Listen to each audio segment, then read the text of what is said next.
You are listening to the Final Say Radio Show, a Rappaport media production, with your host Brett Rappaport and co-host John Rappaport. Herbert London, who is the president of the London Center for Policy Research, will be covering ISIS, Iraq, Syria. First of all, it's a pleasure to speak with you always, and thank you so much for joining us. Well, you're kind to say that. Always a pleasure to be with you, so no problem. Great. Well, John and I have had the opportunity to read your most recent article that we found at the London Center for Policy Research, the organization that you're president of and head up, and of course have formed. And this is, first of all, well-timed and so relevant. And I want to add one thing to the discussion before we get into this. But I just noticed in the Washington Times, Bill Gertz had a piece that says for the first time, Russia has more deployed nuclear warheads than us. Right. And I think this is so important, this particular article, because one of the biggest factors in any negotiation with Iran, whether we're for it or not, is how do you verify the accuracy and location and what the Iranians are telling us if they won't allow us the proper access to all the places that we really need to see. Not us, meaning the international agencies that are right. supposed to deal with it. Yeah, exactly. Exactly right. And so, that at that point alone is where my negotiations end. And personally, I never would have began negotiations with Iran. I don't believe that you negotiate with terrorists, and I consider Iran to be a terrorist state. Well, I agree with that point as well. I mean, part of the problem, however, is that you're playing a political game, not necessarily a game of who is going to have the appropriate weapons and under what circumstances. This is a very different message. The message the president is delivering is a message to the American people that I'm rational, that I want to negotiate, that I understand the differences of opinion. It is based on a political desire to create the impression that through negotiation we can bring about an understandable and justifiable conclusion. It's completely misguided, but that is the political impetus behind this. Well, it's very scary, and I want to add, as you pointed out so correctly, that the problem right now that we face is that we are trying to form a coalition to deal with ISIS. For whatever reason, the president already declared no boots on the ground, even though we have boots on the ground. He only is willing to take it so far in this new war. Let's just call it what it is. And he's trying to enlist other nations to become involved. And in doing so, they're having talks and are willing to have Iran join in this conflict, I guess. And first of all, forget what we think. What about the neighbors in the Middle East? The Saudis, as you point out, Jordan, Egypt, the United Arab Emirates, and other countries. No, the Sunni nations have no confidence at all in this president. The rapprochement with Iran has created a different mindset. And what you're seeing now is a correlation of forces very different from any that we've seen in the last 50 to 100 years. So what is emerging is a new coalition of interests, and those interests are not at all consistent with the United States. The more we make overtures to Iran to stabilize, to serve as a stabilizer in Iraq, the more likely it is that the Sunni nations are going to turn against the United States.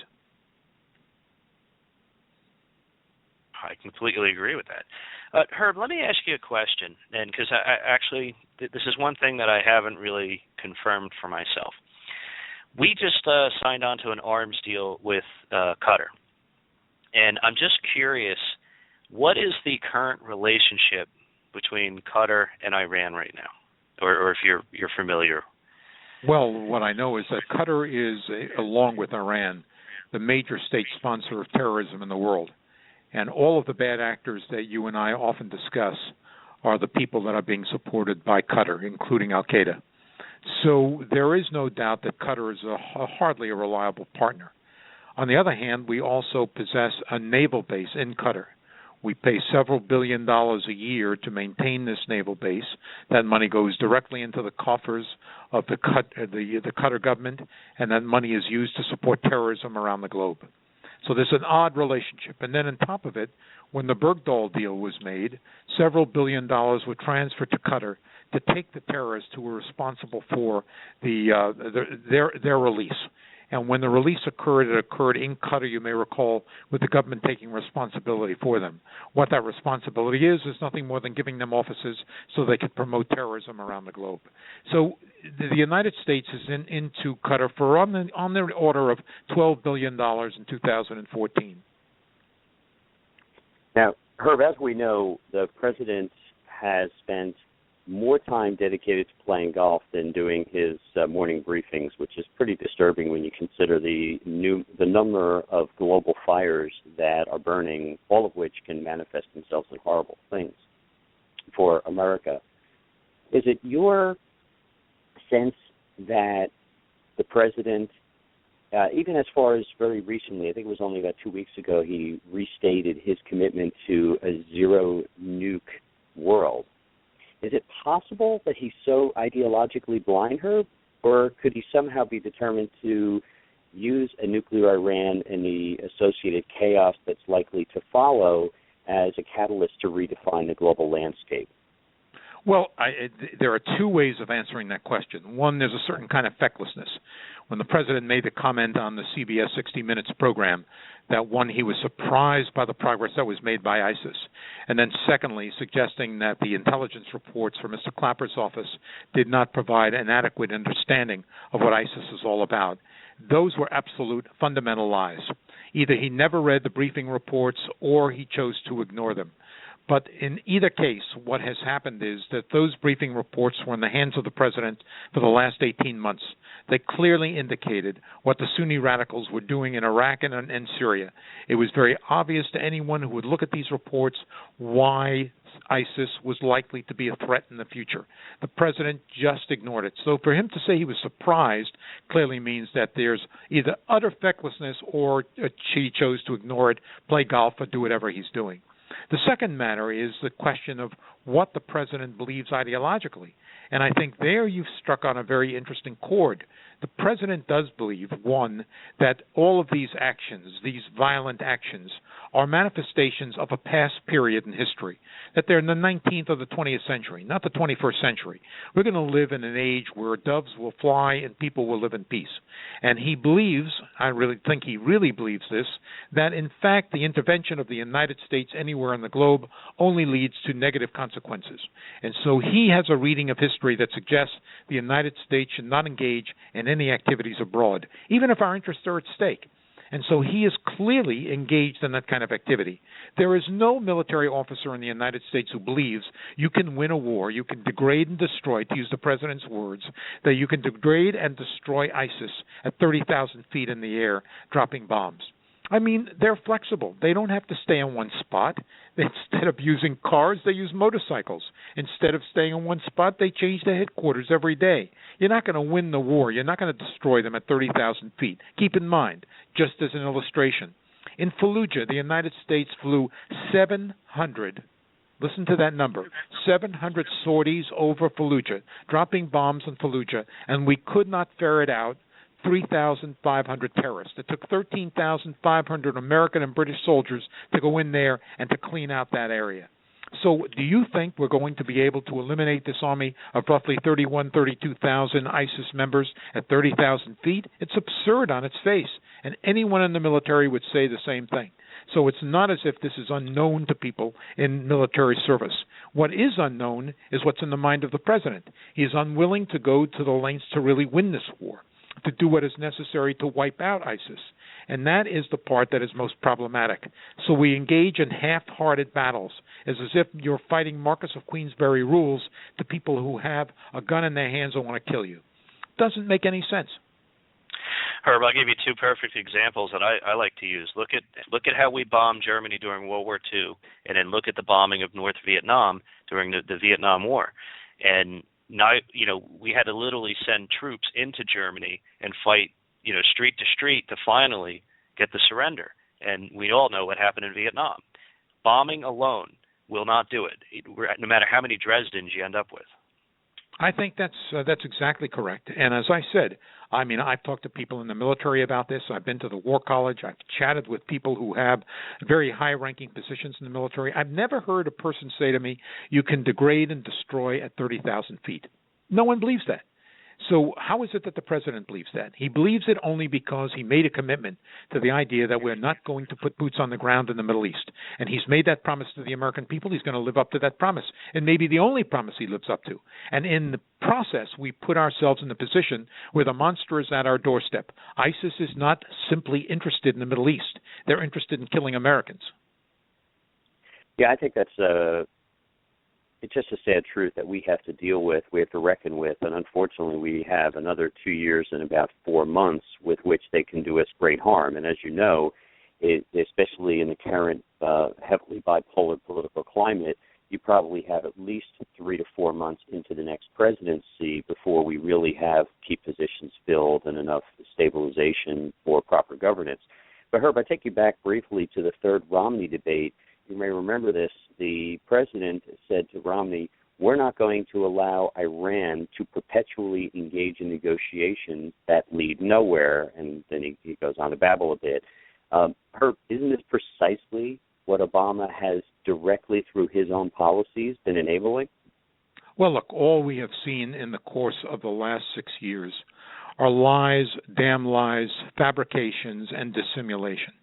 And this is not the first time. He didn't know anything about Lois Lerner or what was going on in the IRS. I'm baffled, said the president. I'm baffled by what has happened. What do you mean baffled? You're responsible for it.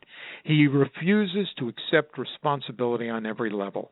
And even with these recent discussions about the intelligence agencies, I mean, you get an intelligence report every single day. You get a major report every week. You get the chairman of the defense intelligence agencies as well as the CIA reporting to you every month.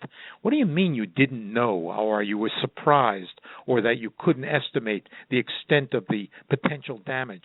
This is mind-boggling. This is absolutely mind-boggling. So we have been through this before with this president, and what is particularly upsetting is that he says this with a straight face to the American people, and obviously some Americans continue to buy it. Well, I think that's one of the biggest issues we face is that trusting governance. It's one thing for you and I and others to disagree politically on what a key problem is or the appropriate approach. I mean, that's why we have a natural balance of powers. It's another thing to have a complete and total mistrust for government.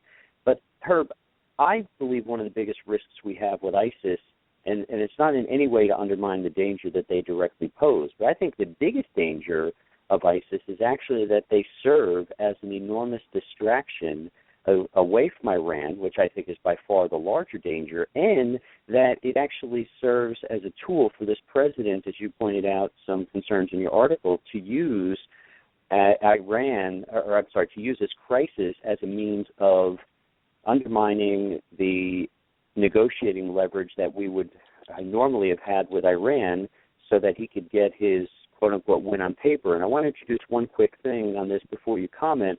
Just last night, Mark Levin had pointed out something that I hadn't seen anywhere before about an Iranian expert, Michael Ledeen, who was on with Mark Levin, who basically revealed that Obama had sent a former ambassador, Bill Miller, into Tehran in 2008 when he was still a candidate to essentially hand them, the soft glove and say, hey, don't worry, I'm going to be elected, and when I do, there's going to be a whole new rapprochement in town. So he basically went to our enemy behind America's back and let them know ahead of time, just like he did in that famous speech where he played Gumby and showed his tour to Russia.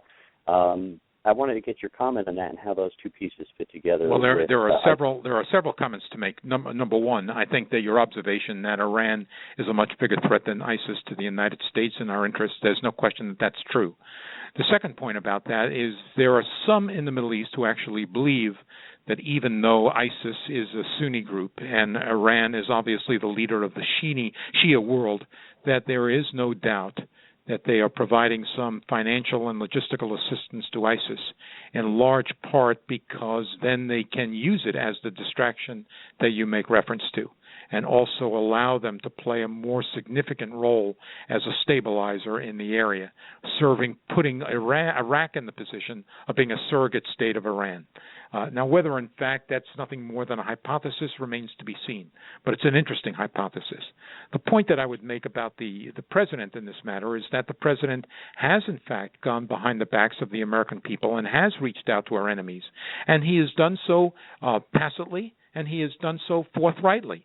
After all, what was the Cairo speech? It was an attempt to make nice to the Arab world. Why did he allow the Muslim Brotherhood to get all of the reserve seats rather than others who were also there at the same time and dignitaries far more important to the United States' interest than the Muslim Brotherhood? I mean, it's clear that this president has reached out to those in the Muslim world time and again and has made it clear to Iran that he wants a deal. He wants a deal because he believes that there's a great political impact in it. And as I've suggested on your program before, I think I know the contours of that deal. He is going to say, fine, keep your fissile material. You've got roughly 50 tons of 20% enriched uranium. Maybe you go up to 100 tons. That'll allow you to produce 6 or 7 nuclear weapons. Just do not weaponize your missiles. That is, you have the fissile material. You can always make a nuclear bomb. Just don't do it yet. And then he will announce with great fanfare to the American people, you know what? We've got peace in our time. Here's our version of Chamberlain. You got peace in our time, and we're not going to have to worry about Iran because they're not going to have a nuclear bomb. Okay? Will this satisfy Israel? I doubt it. Will it satisfy Egypt? I doubt it. Will it satisfy Saudi Arabia, UAE? I doubt it. So the president is going to engage in what becomes a great political victory for himself, but a terrible event for the rest of the world. Well, I would argue that it leads to an arms race in the Middle East, and a scary one. No because question. You have crazies in charge of every country there, except for Israel. Well, and Egypt. And Egypt. Yeah. I think that it will lead to nuclear proliferation, and it may have already. I mean, I would not for a minute doubt that the Saudis have nuclear weapons and the capacity to deliver them. They have missiles from the Chinese that they've bought, and they probably bought a few nukes from Pakistan. So I'm not at all convinced that the nuclear weapons do not already exist. But that's nothing more than my observation or opinion. But my feeling about it is that you're going to see nuclear proliferation in that part of the world once it becomes absolutely clear that Iran will be able to possess its fissile material. Keep in mind that at no point during the discussion of anything at Vienna have the United States said to Iran, you've got to roll back. They've asked them to stabilize, they've asked them to freeze, but no one has said destroy the nuclear facilities, give up on the heavy metal plant, on the heavy water plant, roll back on the centrifuges. No one has said that. It's not part of any discussion. So what we're saying is freeze at present levels, perhaps even go up a little, because some of the centrifuges are unknown to us. The missile bases, for example, are off limits. That's not in the deal. So they are permitted to engage in further missile development. So what you've got is a very, very strange array of considerations. And in the end, the United States has put itself in an odd negotiating position. On the one hand, we're saying, fine, stabilize, keep what you have. That may allow you to develop nuclear weapons, although we hope that won't happen, but it's nothing more than a hope. And at the same time, now that we've said that, please help us on the battlefield and stabilize what is happening in Iraq by bringing in your revolutionary forces. It's madness. It's complete madness, and it's extremely dangerous because, as you pointed out, I think quite rightly, the real threat ultimately is Iran. And as long as Iran is that threat, it is going to change everything that goes on in the Middle East, including the great fears and the consternation of nations that were formerly allies of the United States, like Saudi Arabia and the UAE and Egypt. Yeah, Herb, I can't possibly add anything to what you just said because you're absolutely 100% spot on. But there's 2 points I'd like to make and get your comment. First is when I look at the leadership within our own nation, from the top you have Barack Obama, enough said. NSA, Mike Rogers, Chuck Hagel, Defense, you have John Kerry, Secretary of State, Jai Johnson at Homeland Security, and John Brennan is the CIA head. Secondly, I think one of the failings that we have right now is our unwillingness to properly arm the one people that we should be working with to fight this, and that is the Kurds, who are willing. They're already in the game, and we should be working with them, not Iran. Well, look, there's no question. I mean, I know that there are some in the State Department who disagree with this observation, but I would say we should be willing to support a Kurdistan tomorrow. I know the Turks would be unhappy. I know the State Department would have all kinds of concern about the dissolution of Iraq, but my feeling is this is a nation that would be with the United States, that would serve as a buffer between the madman in Turkey, Erdogan, and what is happening in Iraq and Syria. And it would be a nation that, one, would be enterprising, could certainly use the oil revenue to do something worthwhile, and would be a loyal ally of the United States. Now, to come back to the Peshmerga, they want to fight. They're eager to fight. They have a willing army. The problem for them is they do not have the equipment, the modern military equipment, to fight the war effectively. And even if we were to give them that modern military equipment, they would have to know how to use it, and they do not. So we would have to send in advisors to assist them, whether these are mercenaries of the Blackwater variety or they happen to be the special forces on the ground. We're going to have to assist the Peshmerga. But you're absolutely right. That's a group that should be supported by the United States. When we talk about the Free Syrian Army, that's been penetrated. Al-Nusra is as much a part of the Free Syrian Army as the old Free Syrian Army. So that's a problem. But when you're talking about the Peshmerga, you know they're on our side. You know that they are pro-American. So this is a group that we can support without equivocation. So I tend to agree with that completely and have for quite a few years. The only viable, let's say, argument that could be made against that and has been made in open forum is the fact that there's a concern that if we were to do that, that would immediately cause Iraq to fall into essentially the three pieces, the Sunni, the Shia, and then the Kurds. But isn't that almost a guarantee to happen anyway? Well, that's my feeling. I mean, it's very, very likely that that's going to occur. And even if ISIS is defeated, which, as I said, I think is unlikely based on the present scenario, the fact is that you have a large Sunni population. They have been thoroughly alienated by Maliki, and their belief is that they have no position. They're in no position to influence the course of events. So, but they're a sufficient minority. They're going to play a role in that country. Then you got the Shia, who obviously want to dominate the country, and the Kurds. Any way you look at it, that country is going to fall into dissolution. So why not support the one group that we know is on our team? You can't be sure about the Sunni, you can't be sure about the Shia, but you can be sure about the Kurds. So my feeling is it's better to support them now and to make sure we gain some sort of support, at least emotional support, from the Kurdish population. Great. Well, Herb London, I want to thank you so much for joining John and I today. As always, it is a pleasure. And I want to refer everyone to your website, thelondoncenter.org. We read quite a bit of the commentary from you and the other experts there, and we also have read your books and appreciate those. And we encourage people to go out and get a copy of the BDS book and what's the other one, the Sunni Triangle? The Sunni Vanguard. Sunni Vanguard, thank you. Anyway, well, look, again, thank you, and thank you for having me on the program. And again, all my best to you and the family during this very interesting period in our history. Oh, you too, and Happy New Year. Take care. Happy New Year to you. Bye-bye. Okay, take care.